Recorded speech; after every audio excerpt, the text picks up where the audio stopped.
मैं बता रहा था, चलो लेट चला गया था। मैं बता रहा था पॉलीमॉर्फिज्म। पॉलीमॉर्फिज्म का मतलब होता है वन नेम मेनी फॉर्म। ये पॉलीमॉर्फिज्म का एग्जाम्पल। इसी तरह से अगर आप देखें, यहाँ प्लस साइन है।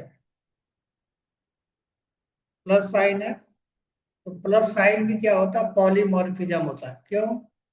क्योंकि इसको नंबर के साथ भी आप जोड़ सकते हो, है ना। एक काम है इसका नंबर के साथ जोड़ना। ठीक है, दो नंबर को सम कर देगा। कुछ इस तरह का नंबर हो तो वो भी सम कर देगा, है ना।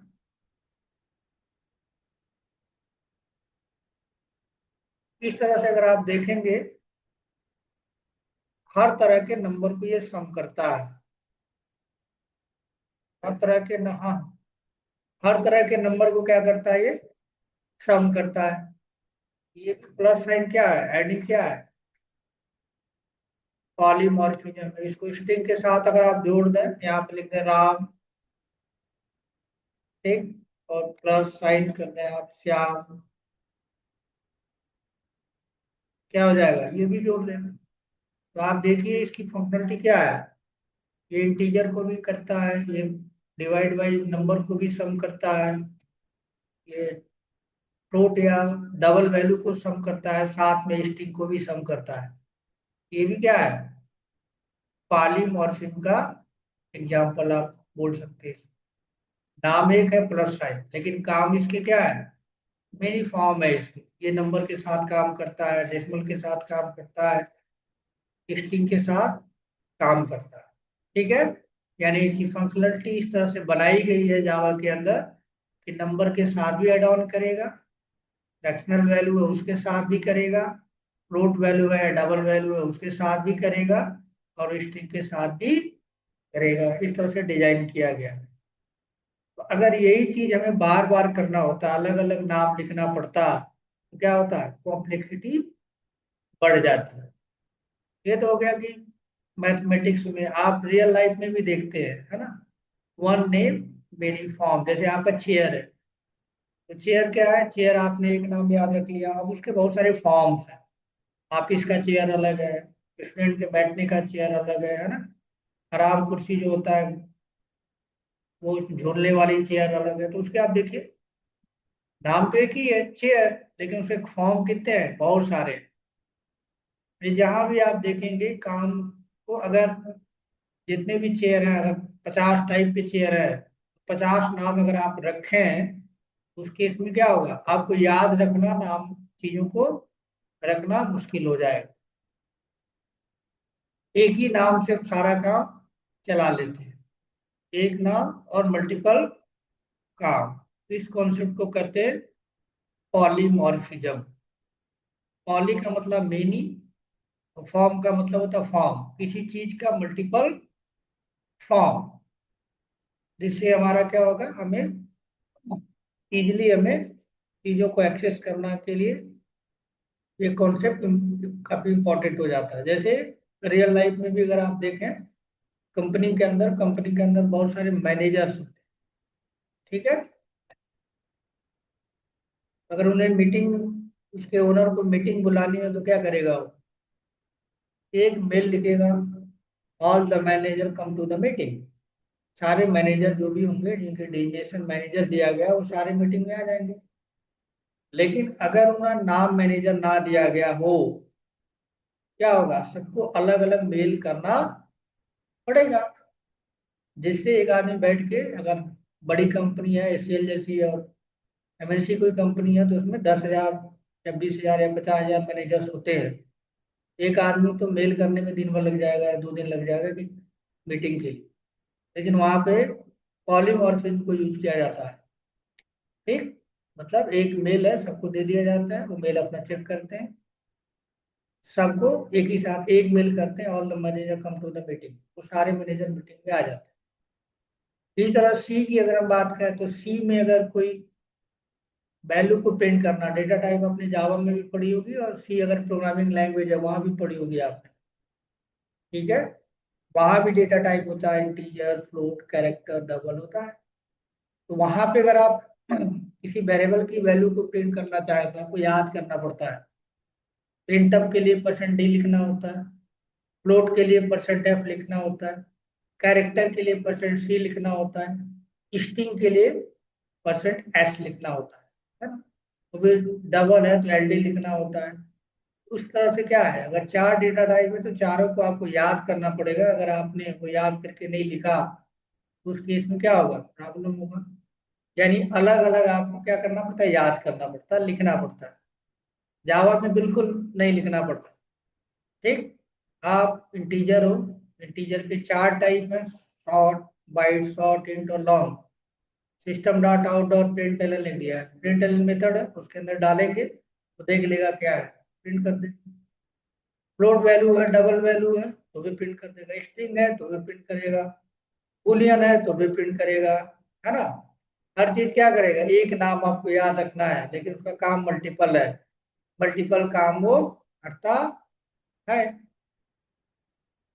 हमारा काम आसान हो जाता है। इसी तरह से हमारे प्रोग्रामिंग लैंग्वेज में मल्टी पॉलीमॉर्फिज्म हम कर सकते हैं। यानी हमारे पास मेथड एक हो और उसकी बिहेवियर क्या है, अलग अलग हो, तो हमें याद करना आसान हो जाएगा। ठीक। लेकिन काम वो हमारी जरूरत के हिसाब से करेगा। इस पॉलीमॉर्फिज्म को इम्प्लीमेंट करने के लिए,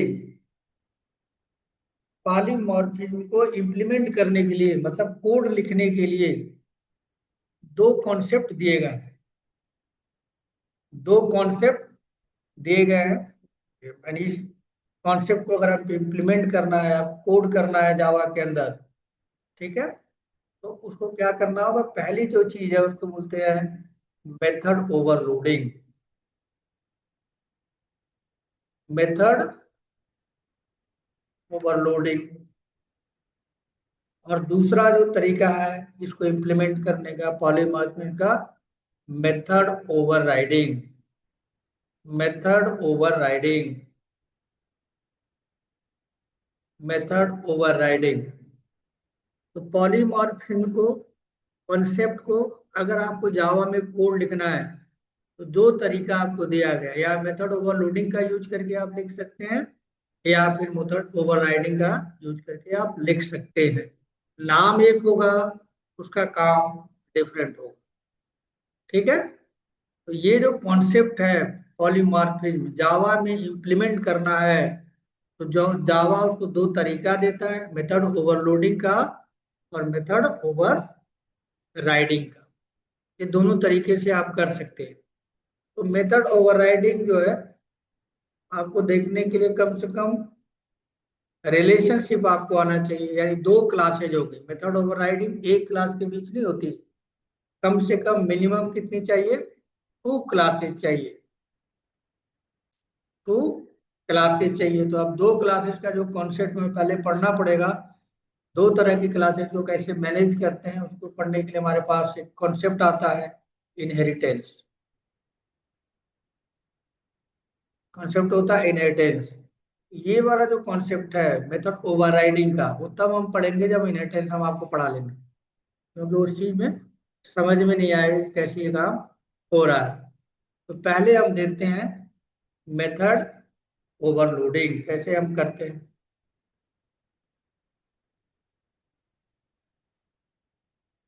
तो मेथड ओवरलोडिंग का मतलब है, मेथड कितना होगा, एक होगा। मेथड कितना होगा, वन मेथड। मेथड का नाम क्या होगा, एक मेथड होगा। उसका टास्क कितना होगा, मेनी होगा, बहुत सारा वो काम करेगा। वन ना, वन मेथड होगा और उसकी फंक्शनलिटी, उसका बिहेवियर क्या होगा, मोर होगा। One method, more task. ठीक है। ये नोन है मेथड ओवर लोडिंग। ठीक।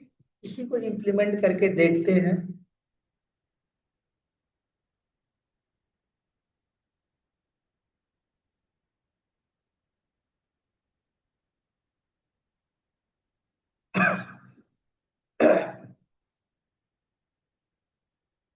ठीक है। इसमें जो पहला तरीका है,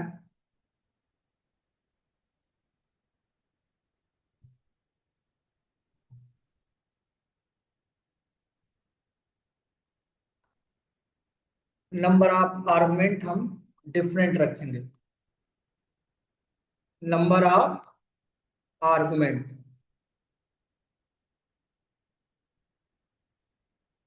क्या होगा? डिफरेंट होगा। तो क्या मतलब है?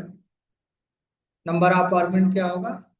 डिफरेंट होगा एंड डेटा टाइप सेम होगा। डेटा टाइप क्या होगा? सेम होगा।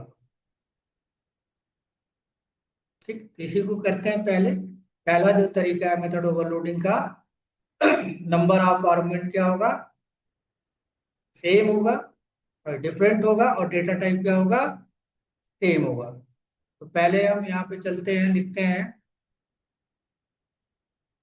क्लास बनाते हैं ऐड। ऐड नाम की क्लास बना लिया। इसके अंदर मुझे सम करना है। तो मेथड का नाम क्या होगा? सम होगा। सम बना लिया आपने, एक मेथड है।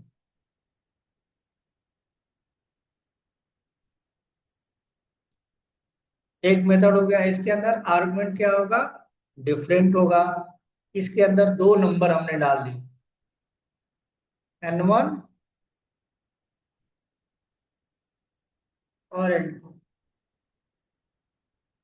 ठीक है। तो मेथड का नाम सेम हो गया, सम। इसको दो नंबर मिला, ये दो नंबर का सम करेगा। इसी तरह से मेथड का नाम सेम होगा और नंबर ऑफ आर्गुमेंट मैंने क्या लिखा है? डिफरेंट होगा। ये दो नहीं रख सकते, क्या होगा? एक में डिफरेंट होगा और डेटा टाइप सेम होगा। तो डेटा टाइप देखो, हमने क्या किया, दोनों में सेम रखा है, इंटीजर। इसमें नंबर ऑफ आर्गुमेंट दो है, एक सेम रख दो।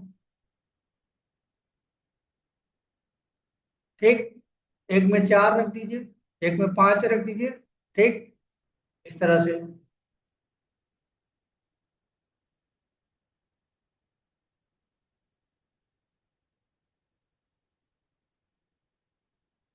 तो किसी एक क्लास के अंदर मेथड का नाम क्या है? सेम है। नंबर ऑफ आर्गुमेंट कितना है? डेटा टाइप सब में क्या है? सेम है ना? इंटीजर है तो सब में इंटीजर है। ठीक, आर्गुमेंट डिफरेंट है, इसमें दो आर्गुमेंट है, दो वैल्यू को सम करेगा। इसमें तीन आर्गुमेंट है, तीन वैल्यू को सम करेगा। इसमें चार आर्गुमेंट है, चार वैल्यू को सम करेगा। एक क्लास के अंदर मेथड का नाम सेम हो और नंबर ऑफ आर्गुमेंट डिफरेंट हो, उस क्लास को क्या कहेंगे? Method overloading. इसका मतलब है, आप इसको सम करो। ठीक, यहाँ पे आपने लिख दिया रिजल्ट।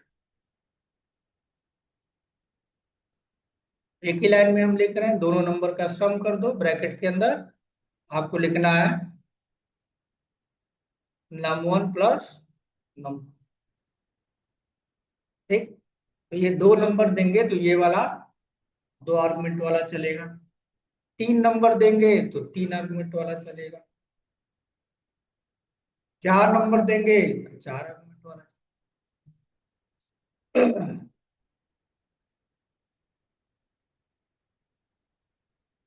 क्या हो गया? एक क्लास के अंदर मेथड का नाम सेम रखा हमने और आर्गुमेंट अलग अलग रखा। दो नंबर देंगे तो भी सम करेगा, तीन नंबर देंगे तो भी सम करेगा, चार नंबर देंगे तो भी सम करेगा, पांच नंबर देंगे तो भी सम करेगा। ठीक है, एक ही क्लास के अंदर एक ही नाम का बहुत सारे मेथड हो सकते हैं। उनका डेटा टाइप सेम हो सकता है, लेकिन नंबर ऑफ आर्गुमेंट डिफरेंट होगा। एक में दो, एक में तीन, एक में चार, एक पांच, जितना बनाना चाहे बना सकते हैं। इस कॉन्सेप्ट को क्या कहा जाएगा? Method overloading. मेथड ओवरलोडिंग बना दिया हमने। ठीक, अब क्या करना है हमें? उसको रन कराना है तो मेन होना चाहिए। मैं गया और मेन क्लास बना ली। मेन मेथड होना चाहिए। ठीक है, मेन मेथड हमने कर दिया। ठीक, क्या करेंगे, ऑब्जेक्ट बनाएंगे।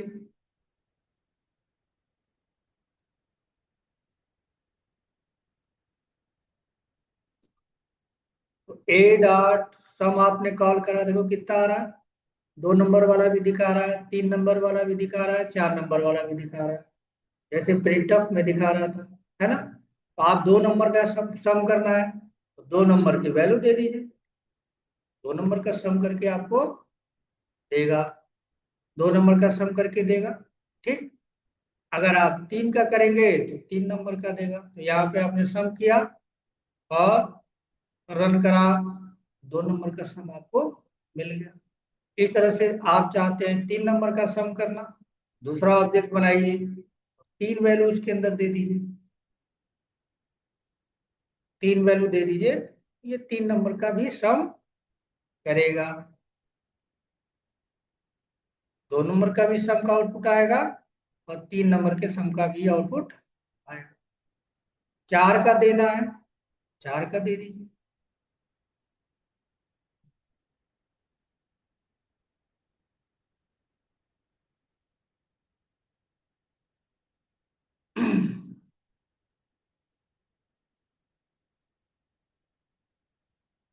तो 4 नंबर का सम कर देगा।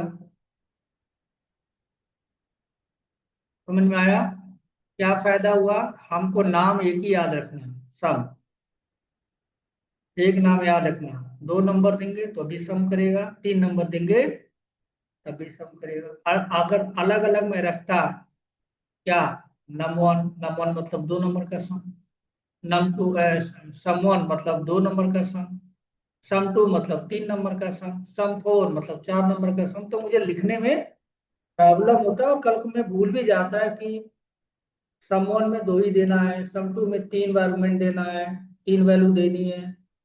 इसलिए बेटर ऑप्शन क्या है, एक नाम आपको मिल गया सम, ठीक है, और उसमें आप जितना लॉजिक लिखे, 3 नंबर के लिए हमने लिखा है, 2 नंबर, 3 नंबर और 4 नंबर के लिए, कोई भी आप 2 नंबर देंगे तब भी चलेगा, 3 नंबर देंगे तब भी चलेगा, ठीक है, 4 नंबर देंगे तब भी चलेगा। तो आप जो आप देंगे उसके अकॉर्डिंग वो आउटपुट यहाँ पे आपको जनरेट करके देगा। तो ये पहला तरीका है कि नंबर ऑफ आर्गुमेंट क्या रहेगा, डिफरेंट रहेगा, डेटा टाइप सेम रहेगा, ठीक, और मेथड का नाम क्या रहेगा, सेम रहेगा। अब यहाँ पे क्वेश्चन पूछा जाता है कि रिटर्न टाइप क्या है। रिटर्न टाइप देखिए सब में क्या है, वायर्ड है। रिटर्न टाइप से मेथड ओवरलोड में कोई इम्पैक्ट नहीं पड़ता, तो आप चाहें तो रिटर्न टाइप लिख सकते हैं, बदल सकते हैं, सबका अलग अलग हो सकता है, आपकी मर्जी। रिटर्न स्टेटमेंट यहाँ लिखना पड़ेगा, इससे कोई फर्क नहीं पड़ता, से कोई फर्क नहीं पड़ता। एक में इंटीजर हो सकता है, एक में वायर्ड हो सकता है, एक में कैरेक्टर हो सकता है, उससे कोई फर्क नहीं पड़ता। यानी रिटर्न टाइप पे मेथड ओवरलोडिंग का कोई इम्पैक्ट नहीं पड़ता।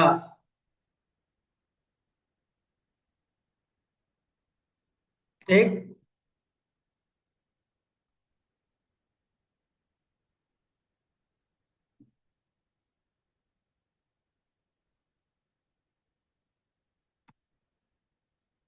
कोई इम्पैक्ट नहीं पड़ता, तो देखिए मेथड का नाम सेम रखना है आपने, ये कंडीशन है।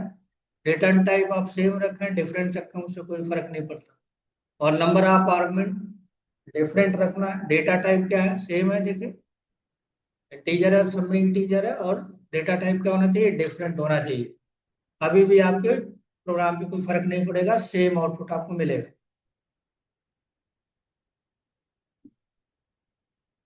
ठीक है, ये होता है मेथड ओवरलोडिंग।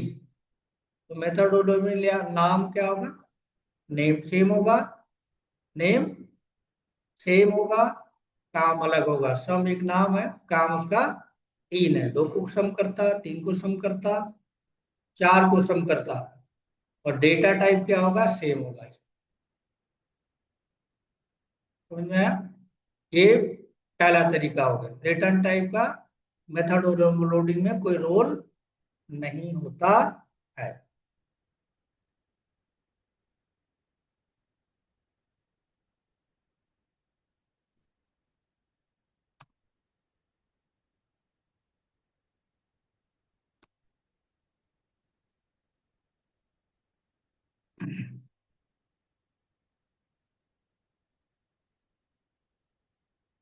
दूसरा तरीका क्या है? नंबर ऑफ आर्गुमेंट एक ही होगा लेकिन डेटा टाइप क्या होगा? डिफरेंट होगा। तो क्या लिखा है? Number of argument different. लेकिन यहाँ पे क्या है? नंबर ऑफ आर्गुमेंट क्या होगा? वन होगा। ठीक। और डेटा टाइप सेम नहीं होगा, डिफरेंट होगा। तब भी मेथड को क्या कर सकते हैं आप? ओवरलोड कर सकते हैं। कैसे देखते हैं करके एक बार। इस प्रोग्राम को मैं कर दिया ना आपके उसमें, मेन को नहीं किया, मेन को भी कर देता हूँ।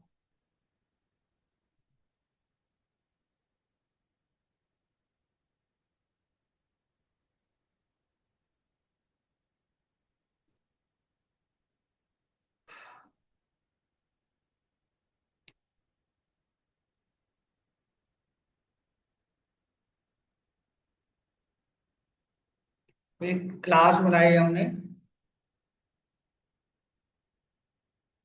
टेस्ट।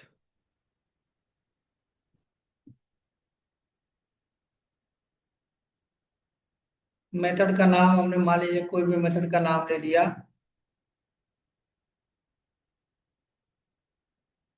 शो मान लो मेथड का नाम ले लिया। ठीक है। बहुत सारा एक ही क्लास में एक नाम से बहुत सारा मेथड आप रख सकते हैं, लेकिन डिट्टो सेम नहीं रख सकते। मेथड ओवरलोडिंग का क्या है? एक रूल है, एग्जैक्ट नहीं रख सकते आप।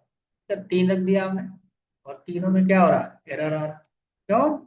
एग्जैक्ट नहीं रख सकते। तो हमारे डेफिनेशन के हिसाब से क्या करना है?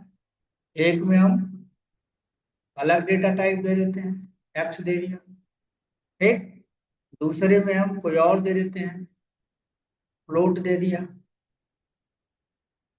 ठीक। और तीसरे में हमने स्ट्रिंग दे दिया।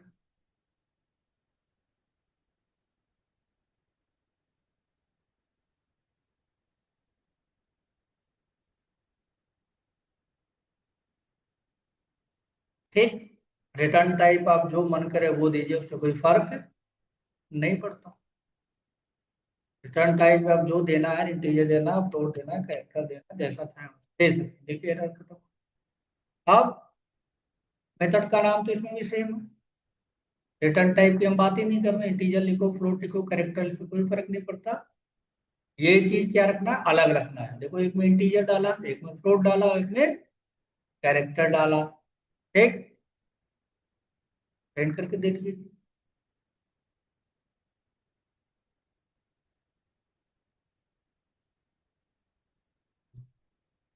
रिजल्ट लिखा हमने और प्रिंट कर दिया प्लस एक्स को। इस तरह से प्रिंट वाई को भी कर दिया।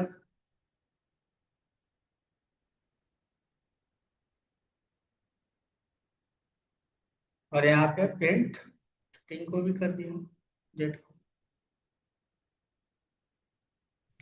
तो क्लास के अंदर जो मेथड है, मेथड का नाम यहाँ भी क्या है? सेम है। नंबर ऑफ आर्गुमेंट एक ही है लेकिन डेटा टाइप क्या है? डिफरेंट। डेटा टाइप डिफरेंट है, तब भी मेथड क्या हो जाएगा? ओवरलोड हो जाएगा। अगर इंटीजर पास करेंगे तो इंटीजर का रिजल्ट आएगा, फ्लोट पास करेंगे तो फ्लोट का रिजल्ट आएगा, स्ट्रिंग पास करेंगे तो स्ट्रिंग का रिजल्ट आएगा। आपको सिर्फ याद रखना है, याद रखना, सो याद रखना है। इंटीजर के लिए ये काम कर देगा, फ्लोट के लिए ये काम करेगा और स्ट्रिंग के लिए ये काम करेगा। ऐसे आठ आप बना सकते हैं। आठ तरह का बना सकते हैं, आठ तरह का डेटा टाइप है तो आठ तरह का बना सकते हैं। का मेल लिख लेते हैं। Public static void. क्या करना होगा? टेस्ट क्लास का ऑब्जेक्ट बनाना होगा। टेस्ट तेज कर दो, न्यू, बन गया। अब टी डॉट शो करिए, शो में कितना आर्गुमेंट, 3 तरह का है। अगर आप इसको 10 वैल्यू देंगे तो भी चलेगा, 10 के साथ रिजल्ट देगा आपको। 13, या फिर आप फ्लोट वैल्यू देंगे, टी डॉट फ्लोट। फ्लोट को देने के लिए क्या होता है, एफ लिखना होता है कैपिटल या स्मॉल में, फ्लोट वैल्यू ये देगा,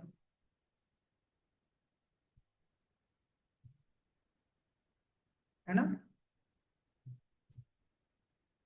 तो फ्लोट वैल्यू के साथ स्मॉल या कैपिटल में देते समय एफ लिखते हैं, जिसको सफिक्स बोला जाता है। ये फ्लोट के साथ भी काम कर रहा है। कल को आपने स्ट्रिंग दे दिया, उसके साथ भी क्या करेगा, काम करेगा,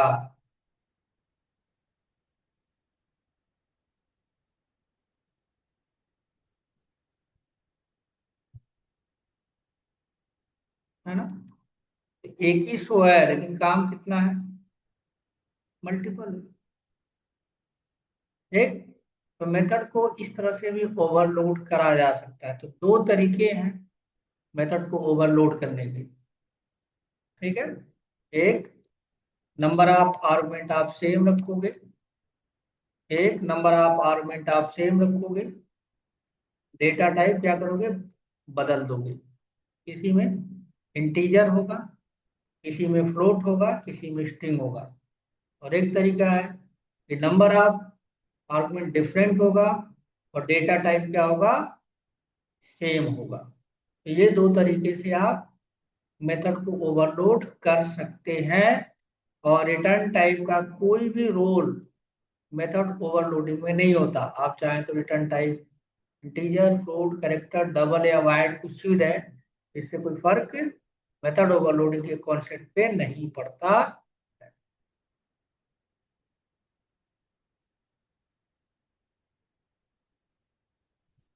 बताइए, ऑनलाइन वाले भाई, ऑफलाइन वाले कुछ कंफ्यूजन। ठीक, ठीक है।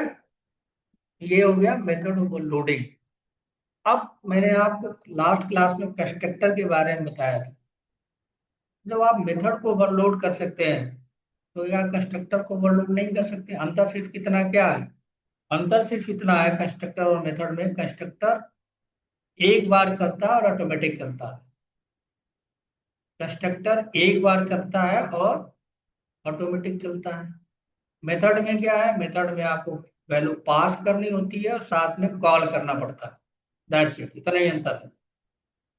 तो अगर आप कंस्ट्रक्टर को ओवरलोड करना चाहें तो कर सकते हैं, ओवरलोड कर सकते हैं। जैसा मेथड है वैसे कंस्ट्रक्टर है। तो यहाँ पे आ गया हमारा कंस्ट्रक्टर ओवरलोडिंग।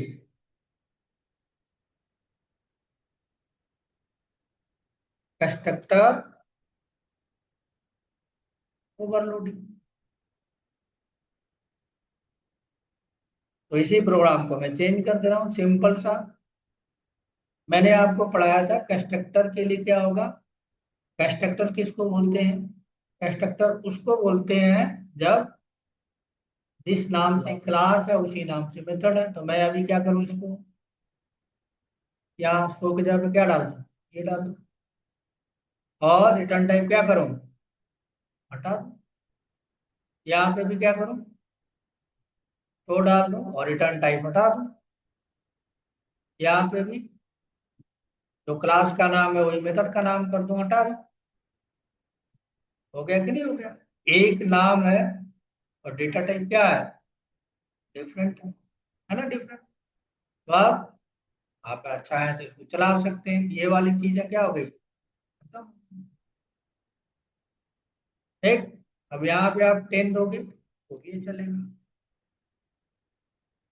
तो भी ये क्या करेगा, चलेगा। ऑटोमेटिक कॉल नहीं करना पड़ेगा।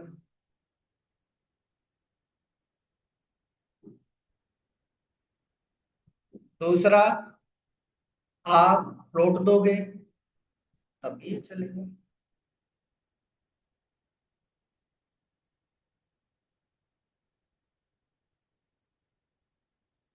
अगला, आप कैरेक्टर दोगे तो भी ये चलेगा, सॉरी स्ट्रिंग दोगे तो भी ये चलेगा।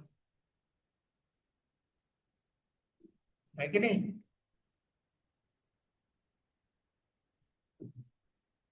चल रहा है, ऑटोमेटिक हो रहा, और कुछ तो हमने किया नहीं, सिर्फ क्या करा, या नाम बदल दिया, रिटर्न टाइप कोई मतलब ही नहीं है। तो कंस्ट्रक्टर को भी आप क्या कर सकते हैं, ओवरलोड कर सकते हो, बस अंतर सिर्फ इतना है, ऑटोमेटिक चलेगा, आपको कॉल करने की जरूरत नहीं है। ठीक है, आपको कॉल करने की नीड नहीं है। इसी में कॉन्सेप्ट आता है एनॉमनस ऑब्जेक्ट। एनॉमनस ऑब्जेक्ट का मतलब जिसका नाम ना हो, जिसका कोई नाम ना हो उसको क्या बोलते हैं, एनॉमनस ऑब्जेक्ट। इसी प्रोग्राम को अगर आप ऐसे लिखते हैं, देखिए ऐसे लिखते हैं, तो हम इस ऑब्जेक्ट का नाम क्या है, इस ऑब्जेक्ट का नाम है टी। इस ऑब्जेक्ट का नाम क्या है, टी है। अब मैं ये टी को हटा दूं, नाम तो नहीं दिया, नाम हमने नहीं दिया, क्या ये नहीं चलेगा? तब भी चलेगा, तब भी चलेगा। कि टी की जरूरत कब है, जब हमें किसी मेथड को कॉल करना हो, अगर कोई मेथड इसके अंदर होता, के अंदर होता और उसको मुझे चलाना पड़ता, तब तो टी की जरूरत है, नहीं तो टी की जरूरत नहीं है। अभी भी आउटपुट किसका आएगा, एनॉमनस ऑब्जेक्ट है, नाम बिना नाम का है, ये चलेगा। चलो, इसी तरह से अगर आप इसको इसको फ्लोट के लिए साफ देंगे तो फ्लोट भी चलेगा, फ्लोट भी क्या होगा, चलेगा। इसको नाम देने की जरूरत नहीं है, क्यों, कि नाम कब चाहिए, जब किसी मेथड को कॉल करना है। हमने तो मेथड बनाया ही नहीं इस क्लास के अंदर, तो क्या जरूरत है नाम देने की, अलग से वेरिएबल बनाने की क्या जरूरत है, ये चलेगा, वहां जाएगा, ऑटोमेटिक चलेगा और आउटपुट जनरेट करके दे देगा। करा। तो इस तरह से आप जब भी किसी क्लास के अंदर कोई काम करना हो और मेथड नहीं है, तो आप वेरिएबल मत बनाइए, कोई जरूरत नहीं है वेरिएबल बनाने की, टी नाम के वेरिएबल की, या ये जो वेरिएबल आप बना रहे हो तो जरूरत ही नहीं है, क्योंकि जरूरत कब पड़ेगी, जब मेथड को कॉल करना होगा तो जरूरत पड़ेगी। जब मेथड तो है ही नहीं, कंस्ट्रक्टर है, ऑटोमेटिक चलता है, टी होता है, यहाँ टी होता तो टी डॉट शो लिखना पड़ता, अब टी की शोध है ही नहीं, कंस्ट्रक्टर ही कंस्ट्रक्टर उस क्लास के अंदर है, कोई जरूरत नहीं है आपको बनाने, सीधे सीधे आप ऐसे लिखेंगे तो भी आउटपुट आएगा। ठीक, तो दो तरीके हैं, अगर आप क्लास में केवल और केवल कंस्ट्रक्टर हो तो आप मत बनाए।